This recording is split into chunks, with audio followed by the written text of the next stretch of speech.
الرحیم ایاک نعبد و ایاک نستعین۔ آج علی خان جدون، علی اصغر خان پاکستان تحریک انصاف کے جو رہنما ہیں، دونوں اس گھر میں تشریف لائے اور انہوں نے بغیر اطلاع کے ہماری طرف آئے، لیکن یہ ان کا اپنا گھر تھا اس لیے بغیر اطلاع کے وہ آئے۔ اور جو احباب میرے دوست میرے لوگ جو میرے ساتھ بیٹھے ہوئے تھے، وہاں پر ہماری بات چیت ہوئی۔ ہم نے بھی ان کو یہ مشورہ دیا کہ جی ہم مشاورتی عمل میں سے گزر رہے ہیں، اور کیونکہ یہ فیصلے آسان نہیں ہوتے تو ہم اس کے بیچ میں 2-4 دن اور لیں گے، اور اس کے بعد جب ہمارے لوگ آئیں گے اس وقت جو ہے ہم اس کا فیصلہ کریں گے اور ان کی مشاورت سے کریں گے۔ اگر کوئی فی الوقت یہ چیز میڈیا پر دے رہا ہے کہ یہ کوئی میں نے وڈرا کر لی ہے یا کوئی ایسی چیز ہے، یہ آپ سوچے بھی نہ کہ میں مشاورتی عمل کے بغیر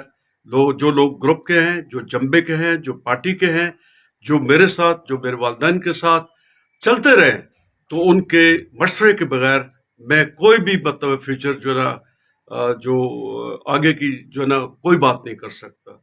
تو مہربانی کر کے ہمیں اس کا موقع دیں، کیونکہ میں کوئی جو ہے نا چیز ایسی نہیں کروں گا جس میں میرے لوگوں کی، میرے احباب کی اکثریت کی رائے نہیں شامل ہوگی۔ جی تھینک یو۔